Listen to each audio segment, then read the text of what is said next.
Hello students, कैसे हैं आप सब लोग। उम्मीद करती हूँ सब अच्छे होंगे और स्वस्थ होंगे। मैं Meena Rana ICT virtual class में आपका स्वागत करती हूँ। स्टूडेंट्स, हम पढ़ रहे हैं क्लास 10th की हिंदी। हिंदी गद्य खंड के स्पर्श जो आपकी पाठ्य पुस्तिका है उससे हम कबीर की साखी हम पढ़ रहे हैं आज। और इसमें देखिए ये साखियाँ कबीरदास जी ने लिखी हैं। और यहाँ पर देखिए क्या क्या है इन साखियों में। तो देखिए कबीरदास जी यहाँ पर अपनी साखियों के माध्यम से हमें क्या बता रहे हैं। तो देखिए पहली साखी क्या है।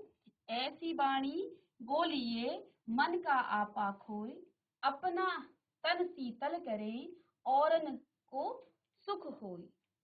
ऐसे ही दूसरा है कस्तूरी कुंडली बसे मृग ढूंढे मन माही, ऐसे घटी घटी राम है दुनिया देखे नाही। अब इन साखियों को आप लय में भी गा सकते हैं, ठीक है। ऐसी बाणी बोलिए मन का आपा खोए, आपन तन शीतल करे औरन को सुख होय कबीरा, औरन को सुख होय। इसी प्रकार से दूसरी जो लाइन है उसको भी आप गा सकते हैं। कस्तूरी कुंडली बसे मृग ढूंढे मन माहे, ऐसे घटे घटे राम है दुनिया देखे नाही कबीरा, दुनिया देखे नाय।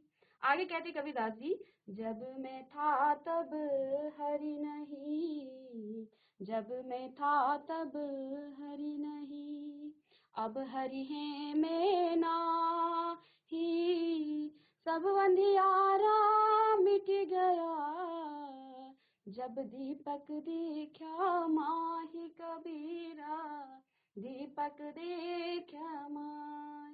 इसके बाद देखिए नेक्स्ट लाइन है यहाँ से। तो यहाँ पर कबीरदास जी देखिए अपनी साखियों के माध्यम से आगे की पंक्तियों को हम साथ साथ पढ़ेंगे। तो देखिए क्या यहाँ पर प्रसंग और व्याख्या किस प्रकार से बता रहे हैं। ऐसी बाणी बोलिए मन का आपा खोए, आपन तन शीतल करे औरन को शीतल होई। तो यहाँ पर देखिए कुछ शब्द हैं, जैसे बाणी का मतलब यहाँ बोली से है, आपा का मतलब अहम से है, हमारे अंदर के जो अहंकार से है, खोई का मतलब त्याग करना, शीतल का मतलब शीतल से है, ठंडक जो पहुंचाता है या अच्छा, औरन का मतलब दूसरों से है, होई का मतलब होने से है, ठीक है। तो देखिए इस पंक्तियों में यहाँ पर कबीरदास जी क्या कहते हैं, प्रसंग क्या यहाँ पर इन्होंने बताया है कि प्रस्तुत साखी में हमारी हिंदी पाठ्य पुस्तक जो है स्पर्श से ली गई है और इसके जो कवि हैं वो कबीरदास जी हैं। इसमें कबीर ने मीठी बाणी बोलने के लिए और दूसरों को दुख न पहुंचाने की बात की गई है कि हमें जो है हमेशा मीठी बाणी बोलनी चाहिए। तो क्या कह रहे हैं, ऐसी बाणी बोलिए मन का आपा खोए, आपन तन शीतल करे औरन को सुख होय कबीरा। तो देखिए ऐसी बाणी बोलिए, यानी कि हमें ऐसी बाणी बोलनी चाहिए, हमें अपने कि बोलिए मन का आपा खोए, यानी कि हमारे मन में जो अहंकार है, जो अहंकार हमारे मन के अंदर बसा हुआ है दूसरों के प्रति या अपने अहम के लिए कि हम ये हैं वो हैं, तो हमें ऐसी बाणी बोलनी चाहिए। ऐसी बाणी बोलिए मन का आपा खोए, आपन तन शीतल करे औरन को सुख होए। तो यहाँ पर कबीरदास जी क्या कह रहे हैं कि प्रस्तुत साखी में हमारी जो हिंदी पाठ्य पुस्तक स्पर्श से ली गई है और साखी के जो कवि हैं वो कौन है, कबीरदास जी हैं। यहाँ पर छोटी ई की मात्रा आएगी, ठीक है ना। तो इसके कवि कौन है, कबीरदास जी हैं। कबीरदास जी यहाँ पर क्या कह रहे हैं, मीठी बोली बोलने और दूसरों को दुख न पहुंचाने की यहाँ पर बात की है। कबीरदास जी क्या कहते हैं कि हमें हमेशा मीठी बाणी बोलनी चाहिए, हमें ऐसी भाषा बोलनी चाहिए कि वो दूसरों को दुख न पहुंचाए, ठीक है ना, ठीक है। अब व्याख्या में देखिए इसमें कबीरदास जी कहते हैं कि हमें अपने मन का अहंकार त्याग देना चाहिए, हमें अपने मन के अंदर जो अहंकार है उसको त्याग कर ऐसी भाषा का प्रयोग करना चाहिए, ऐसे शब्दों का प्रयोग करना चाहिए जिससे हमारा जो तन है, मन भी जो है स्वस्थ रहे, हमारा तन और मन जो है दोनों ही स्वस्थ रहे, ठीक है। इसको कुछ शब्द यहाँ पर गलत हुए हैं तो इनको आप ठीक कर लेंगे, ठीक है ना। तो हमारा तन और मन स्वस्थ रहे और दूसरों को भी कोई कष्ट ना हो, अर्थात दूसरों को भी सुख प्राप्त हो। तो कभी भी ऐसी वाणी हमें नहीं बोलनी चाहिए जिससे दूसरों को नुकसान, दुख हो, दूसरों को दुख पहुंचे। तो इस पंक्तियों में यहाँ पर अपनी इन पंक्तियों में हमें कबीरदास जी क्या कह रहे हैं कि ऐसी वाणी बोलिए मन का आपा खोए, आपन देखिए और को शीतल करे आपहु शीतल हो। ऐसी वाणी हमें बोलनी चाहिए कि अपना तन शीतल करे, जो अपना तन और मन शीतल करे। ऐसी वाणी हमें बोलनी चाहिए दूसरों के सामने कि अपना मन और तन तो शीतल करे ही करे, दूसरों और को सुख हो, यानी कि दूसरों को भी हमें क्या हो, हमारी वाणी से, हमारे शब्दों से, हमारी भाषा से दूसरों को भी क्या हो, सुख पहुंचे, किसी को दुख न पहुंचे। अर्थात हमें किसी को भी अपशब्द, इस प्रकार के शब्द न कहें जिससे दूसरों को दुख पहुंचे, दूसरों के मन में जो है आपके शब्दों से दुख हो, उनको परेशानी हो, इस प्रकार के शब्दों का प्रयोग हमें नहीं करना चाहिए।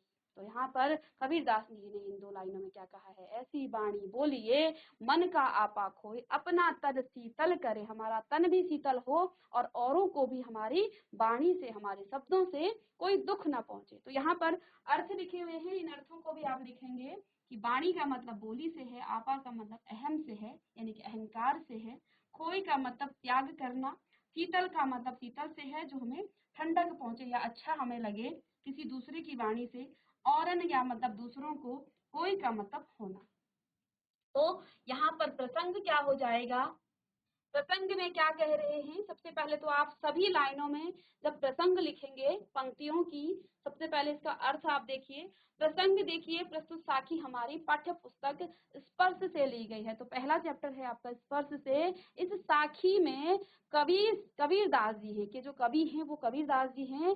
इसमें जो है वो क्या कह रहे हैं कि हमें मीठी वाणी बोलना चाहिए और ऐसी वाणी बोलनी चाहिए जिससे जो है दूसरों को दुख न पहुंचे, दूसरों को हानि ना हो, दूसरों को परेशानी ना हो, इस प्रकार की हमें वाणी बोलनी चाहिए।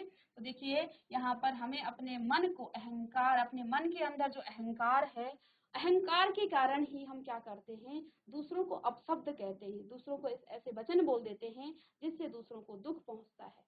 तो यदि हम उस अहंकार को ही खत्म कर दें, अपने अंदर के अहम को ही खत्म कर दें, तो हमारा जो है दूसरों के प्रति अहंकार नहीं रहेगा, दूसरों के प्रति ईर्ष्या का भाव नहीं रहेगा। और यदि हमारे मन में सबके लिए प्रेम है तो वही हम जो है अपनी वाणी से भी उतरते हैं। अक्सर कहते हैं ना कि मन की बात जो है हमारी जुबान पर आ ही जाती है।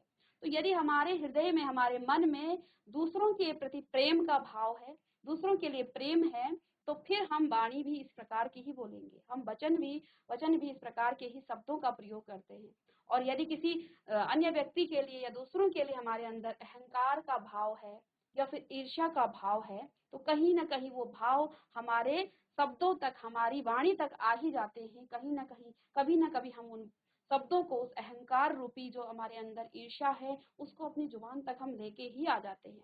इसलिए अब यदि हम अपने अंदर के अहंकार को ही समाप्त कर दें, उन ईर्ष्या भाव को ही समाप्त कर दें, तो फिर वो वाणी हमारी क्या हो जाएगी, बड़ी मीठी वाणी हम बोलने लग जाएंगे। हर किसी के लिए प्रेम की भाषा होगी, हम किसी के लिए ऐसे अपशब्दों का प्रयोग नहीं करेंगे। तो इन पंक्तियों में यहाँ पर कबीरदास जी हमें कह रहे हैं, ऐसी वाणी बोलिए मन का आपा को, औरन को आपन, ठीक है ना, अपना तन शीतल करे औरन को सुख होए। ऐसी वाणी हमें बोलनी चाहिए कि हमारे मन का आपा खोए, ठीक है ना, मन का आपा यानी कि हमारे मन का जो अहंकार है वो खो जाए, वो कहीं मिट जाए, उसका अंत हो जाए।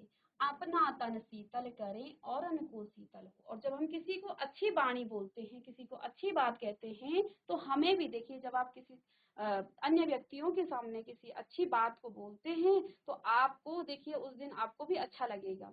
लेकिन कहीं ना कहीं ईर्ष्या कारणवश आप किसी को अपशब्द बोलते हैं तो आपका खुद का दिन भी उस दिन अच्छा नहीं रहता है। तो जब आप दूसरों के लिए अच्छी वाणी बोलेंगे तो कहीं ना कहीं वो आप पर भी उसका प्रभाव पड़ता है, आपके लिए भी वो अच्छा ही होता है। तो हमें अच्छी वाणी बोलनी चाहिए, अच्छे शब्दों का प्रयोग करना चाहिए। तो इसका अर्थ लिखेंगे सभी। आगे की लाइनों में कबीरदास जी क्या कह रहे हैं, कस्तूरी कुंडल बसे मृग ढूंढे मन माही, ऐसे घटी घटी राम है दुनिया देखे नाही। ठीक है, अब इन लाइनों को आप क्लास में सभी बच्चे लय से गाएंगे। कस्तूरी कुंडल बसे, मृग ढूंढे मन माहे, ऐसे घटे घटे राम है, दुनिया देखे नाही कबीरा, दुनिया देखे नाई। तो कुंडली का मतलब यहाँ पर कबीरदास जी नाभि से कहते हैं। और यहाँ पर क्या लिखा है, कस्तूरी कुंडल बसे, मृग ढूंढे मन माही। तो कस्तूरी आप जानते हैं मृग की नाभि में होता है, ठीक है। कबीरदास जी कह रहे हैं कस्तूरी कुंडली बसे, मृग ढूंढे मन माही, ऐसे घटी घटी राम है, दुनिया देखे नाही। तो जिस प्रकार से कस्तूरी की जो सुगंध है उसको उसकी सुगंध से जो है जो कस्तूरी जो मृग है वो क्या करता है, वन वन में भटकता है। कस्तूरी कुंडली बसे, मृग ढूंढे मन माही। तो यहाँ पर मृग जो है, हिरण की नाभि में, कुंडली का मतलब उसकी नाभि में क्या होता है, कस्तूरी होती है। लेकिन उसे पता ही नहीं है कि मेरी ही नाभि से ये खुशबू आ रही है। और उस कस्तूरी की खोज में वो जो मृग है, वो हिरण है, वो पूरे वन में घूमता रहता है कि कहाँ से ये खुशबू आ रही है। तो ऐसे ही कबीरदास जी क्या कह रहे हैं, ऐसे घटे घटे राम है, दुनिया देखे नाही कबीरा, दुनिया देखे नाही।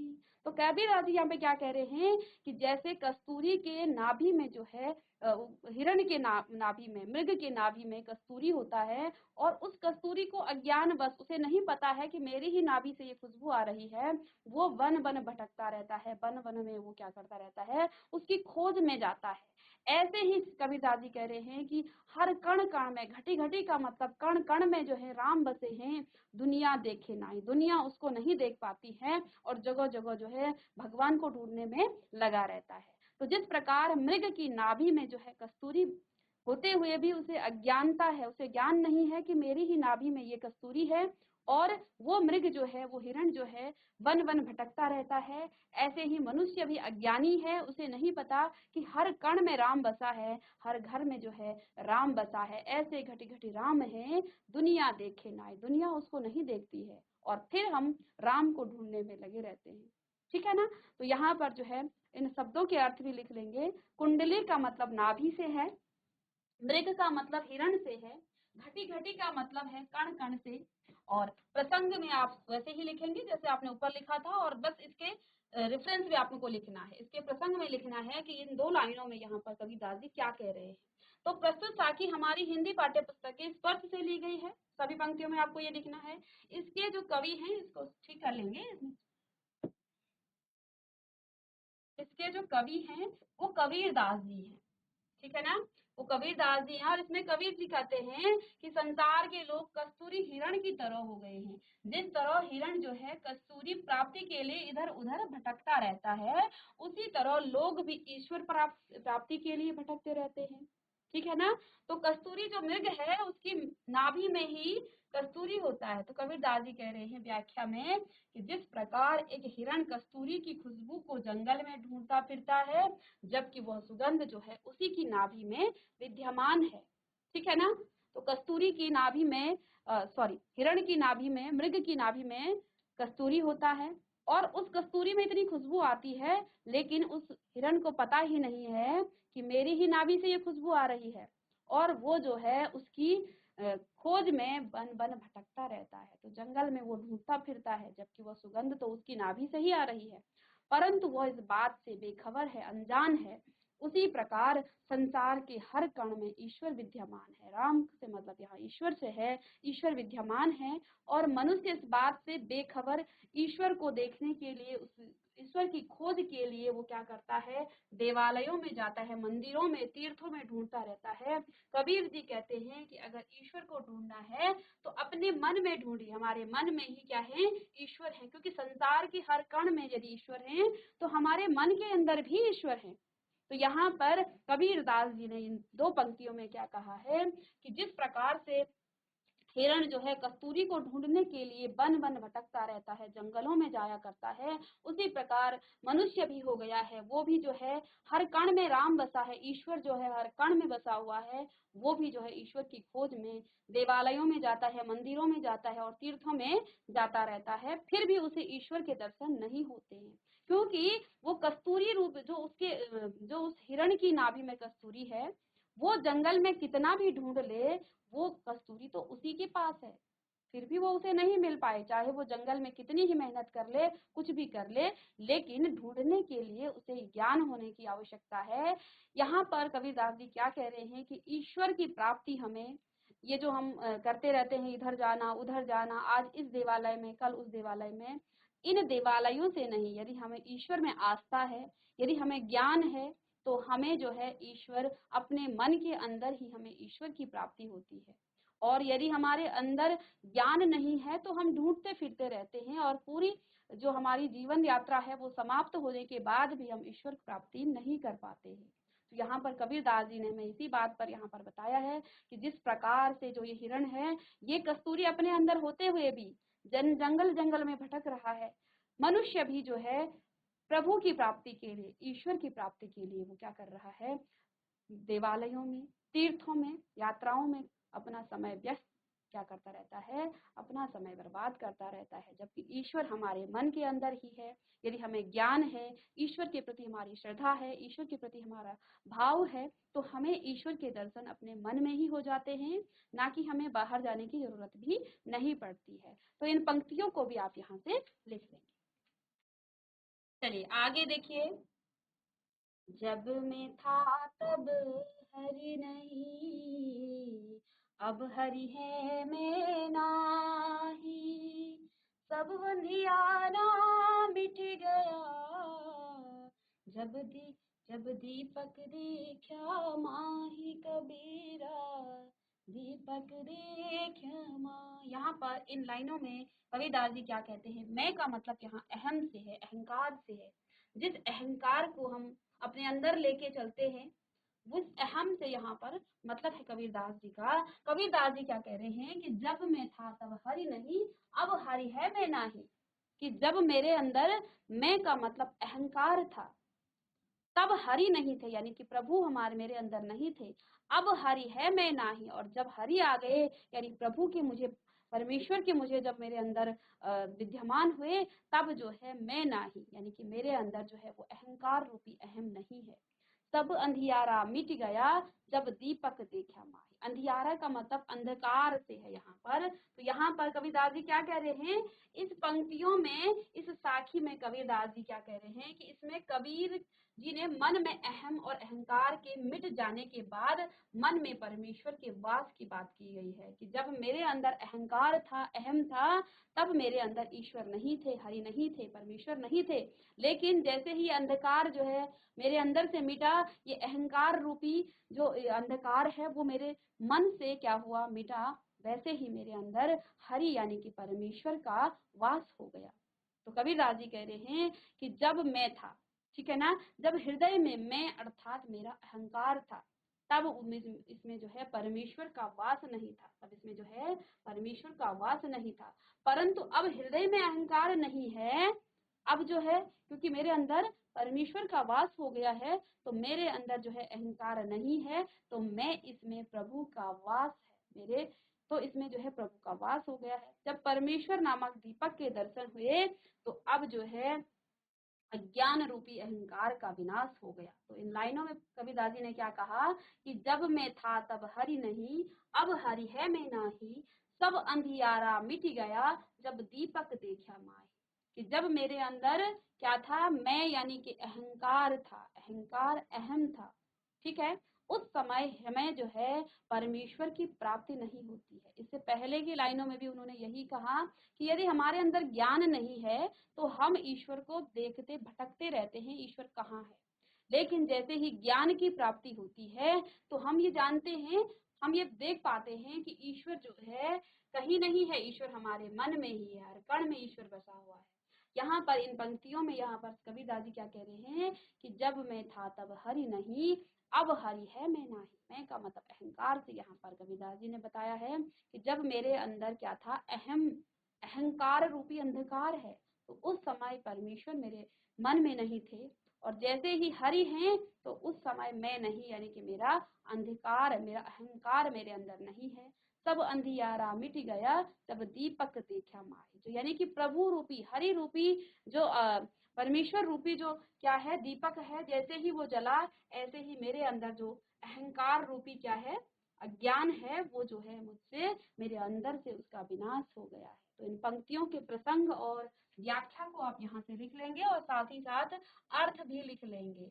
तो यहाँ पर कबीरदास जी कह रहे हैं कि जब इस हृदय में मैं अर्थात मेरा अहंकार था, तब इसमें परमेश्वर का वास नहीं था, परंतु अब हृदय में अहंकार नहीं है तो इसमें प्रभु का वास है। अहंकार का जब परमेश्वर नामक दीपक के दर्शन हुए तो अज्ञान रूपी जो अहंकार मेरे अंदर था उसका भी विनाश हो गया है। तो इसको आप जल्दी से लिख लेंगे। तो आगे के लाइनों में कबीरदास जी क्या कह रहे हैं कि सुखिया सब संसार हैं, खाए और सोवे, और दुखिया दास कबीर है, जागे और रोवे। तो सुखिया का मतलब यहाँ पर कबीरदास जी कह रहे हैं सुख की सखी से कह रहे हैं। अरु का मतलब अज्ञान रूपी अंधकार से है। सोए का मतलब सोए हुए, सोए का मतलब यहाँ पर सोए हुए से है। और दुखिया का मतलब दुखी, रोए का मतलब रो रही है।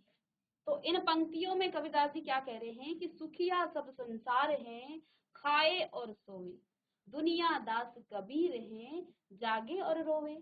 ठीक है, और इसको आप लाइन में गा सकते हैं कि सुखिया सब संसार है, खाए और सोए, दुखिया दास कबीर है, जागे और रोवे कबीरा, जागे और रोए। तो देखिए सुखिया का मतलब यहाँ सखी से है, अरु का मतलब अज्ञान रूपी अंधकार से यहाँ पर कबीरदास जी कह रहे हैं। सोवे का मतलब सोए हुए से, और दुखिया का मतलब दुखी से, रोवे का मतलब रो रहे। तो प्रसंग में यहाँ पर क्या लिखेंगे आप कि ये जो आपकी साखी है ये हमारी पाठ्य पुस्तक स्पर्श से ली गई है, और इस साखी के जो कवि हैं वो कबीरदास जी हैं।